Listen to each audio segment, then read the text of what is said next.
seconds later, she knocked over another trophy, this time on purpose.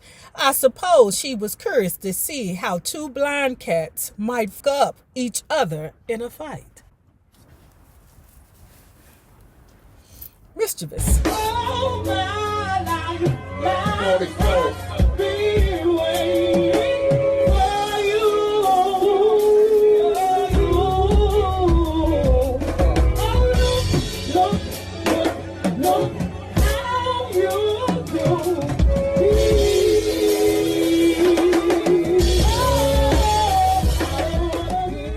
hello there, love bugs. Hello there, Bellas. If you have not already done so, please remember to like, share, tell a friend, to tell a friend, to tell a friend about us. Subscribe and tip your favorite narrator via Cash App at $NAROB on YouTube. And if you are not already a part of this book club, please hit the Patreon link below and or the join button here on the YouTube, and for a small monthly fee of $5, you babies. Yes, you can be privy to all the shenanigans before the YouTube gets it, if the YouTube gets it. Now, baby, let's continue reading Brother Ray. Y'all like my readers? These my Jeffrey Dahmer readers. Now, I ain't finna drag nobody to my refrigerator and freeze their brains and stuff like that, but I'm just saying. I hooked up with Al Hibbler, who's also blind, and there's a funny little story to tell you about him and me in Chicago. I've heard the incident told some other ways, but that's true of many things which have happened to me. The stories get twisted. Someone once told me a story of how I walked in a bar and set everyone up. Girl, that's kind of believable though. Bragging that I was going to buy a drink for every man and woman in the joint. I'm here to tell you that I ain't never done that in my life, and I never will. Now back to Hibbler. Al and me were staying at the same hotel, the Persian, at 63rd and Cottage Grove, and I went to hear him sing at the Ches Paris. Afterward, we all decided to get a bite to eat, and at about 4 or 5 in the morning, we came back to the hotel. Al asked me up to his room. There were 2 girls up there with Al, and neither one of them belonged to me. Now, Al happened to have a few trophies sitting on the dresser, and by accident, one of the girls knocked one to the floor. "Hey, man, get away from there," Al said to me. I was over by the dresser.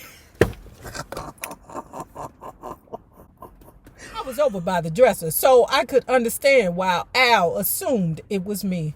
I waited for the girl to speak up, but she didn't. "No, man, I haven't touched no trophy," I finally had to say. A few seconds later, she knocked over another trophy, this time on purpose.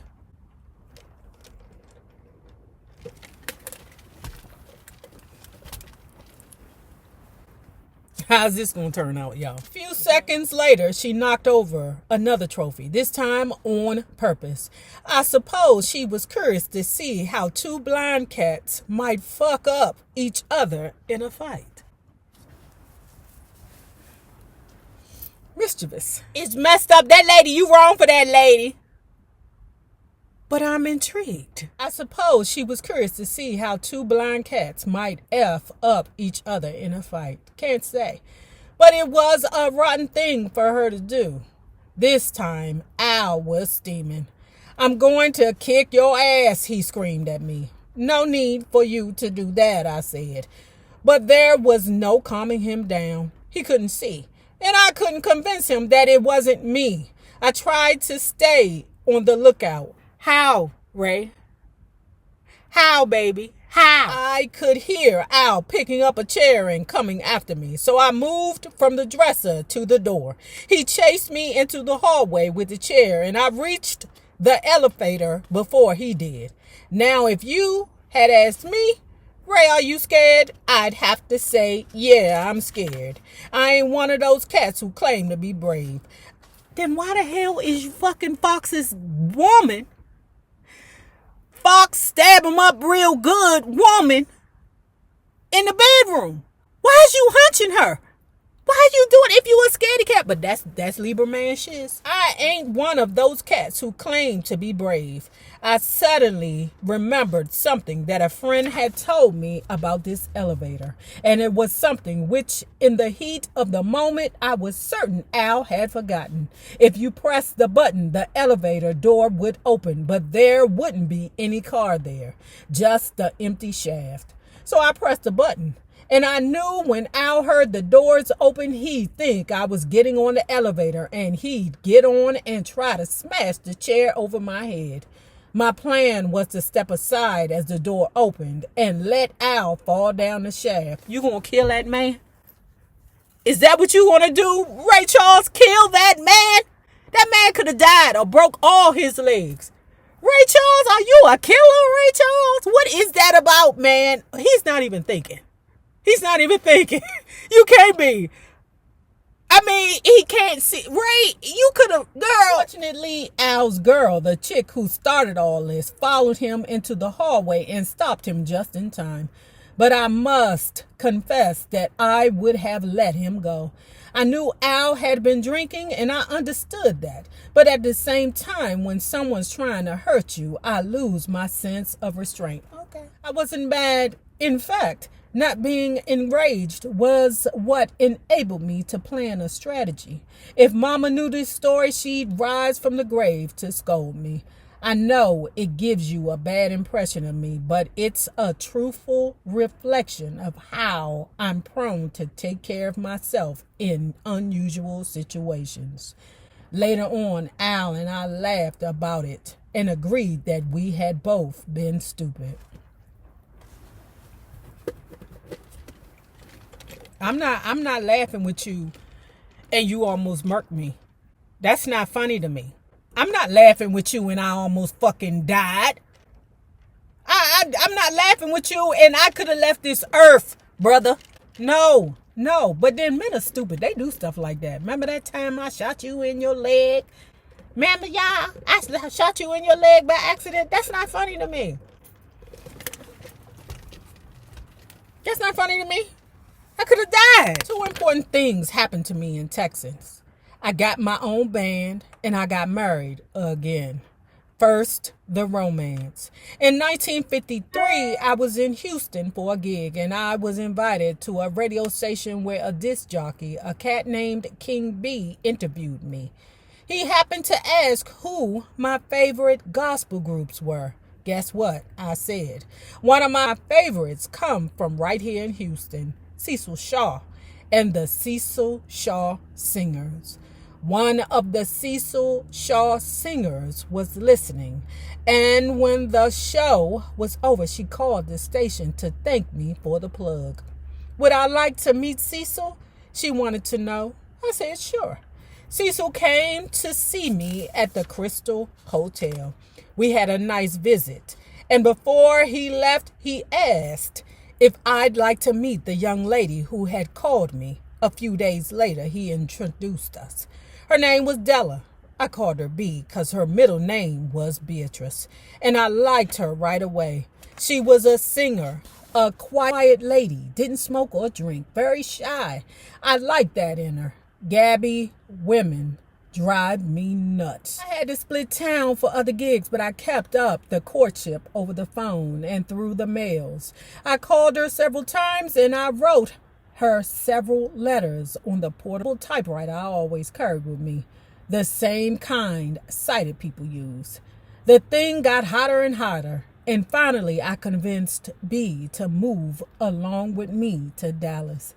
B had an enormous family in Houston, and I knew I had to get her out of town. Now, the reason why he needed to get her out of town was because, remember, Louise, the woman who he really loved, his first baby mother, he's salty about how controlling her family was over their relationship.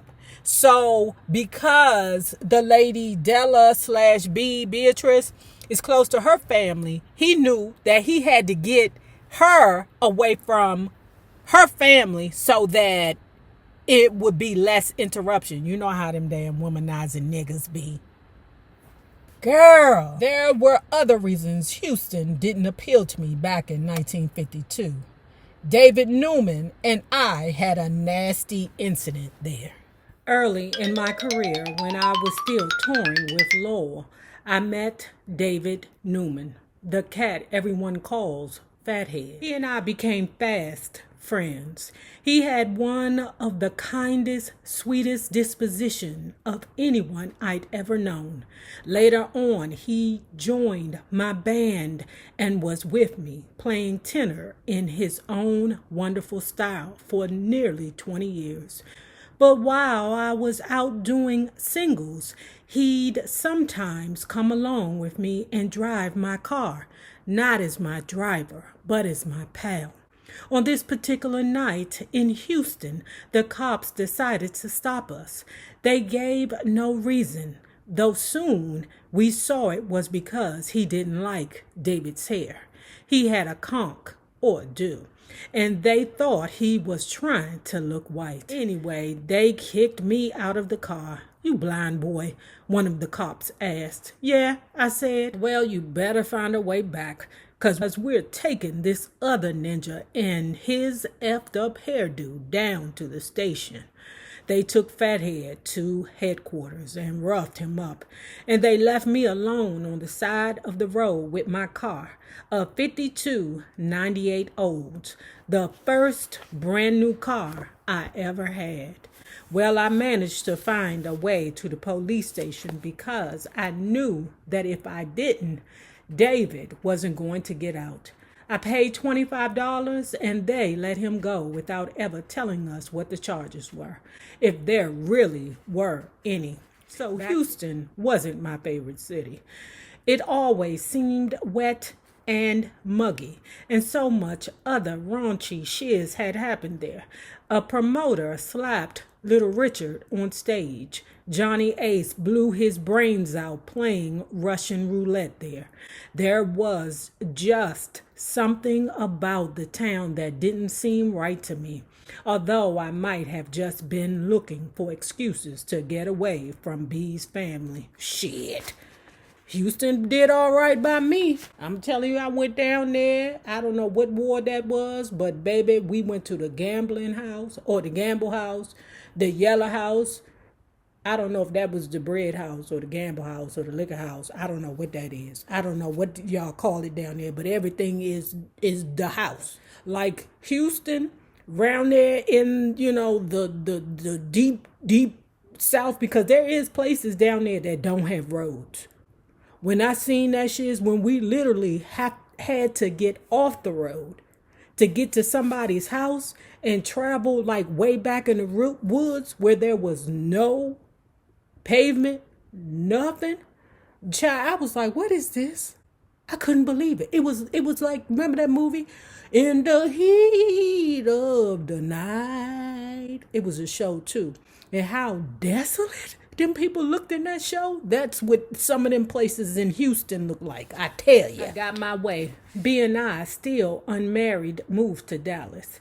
I knew the town and I dug it. I had been there a lot and stayed at the Green Acres Motel just behind the Empire Room where I used to play. Even though there wasn't a hell of a lot of money to live on, we managed. Child, poor B. Ray Charles then convinced her to move away from her family. That'd be the goop. So they out there in Dallas struggling, okay? Because he don't like the Houston. He preferred the Dallas, right? And then he talking about, I don't like Houston because it's muggy and wet. It ain't no muggier and wetter than Seattle, because Seattle stay muggy and wet. You know what? I think Georgia now is the wettest, and it sounds crazy, and I'm not talking about Love Boat or Dippers or PCP, but I think Georgia has surpassed Florida with rainfall. Okay? So if you want to come down here, just make sure you buy yourself some good rain boots. But anyway, he got B down there in Dallas with him, and B then got herself a job at the pharmacy. B went out and got a job at a drugstore to help pay our bills. And I was happy to have her all to myself, away from her family. Yeah. My first band was a bitch. One of the tightest little bands around, only 7 pieces. I loved it. I got to do everything I wanted. It tapped all my resources. I wrote songs, wrote arrangements, played alto and piano, and sang. Now with my band, I could rebuild my own little musical world that I first heard in Greensville. In fact, this was the heaviest writing period of my life. When Amit Aretigun or Jerry Wexler at Atlantic sent me songs they thought I should record, I often didn't like them. That inspired me to begin writing more tunes on my own. Atlantic let me record anything I wanted to. They never said no. Do our song, not yours. They trusted me and left me alone. I've never had what they call a producer to oversee me. I've always produced myself. So I was lucky. Lucky to have my own band at this point in my career. Lucky to be able to construct my musical building to my exact specifications. And lucky in another way. While I was stomping around New Orleans, I had met a trumpeter named Reynolds Richard, who by this time was in my band. One day he brought me some words to a song. I dressed them up a little and put them to music. The tune was called I Got a Woman.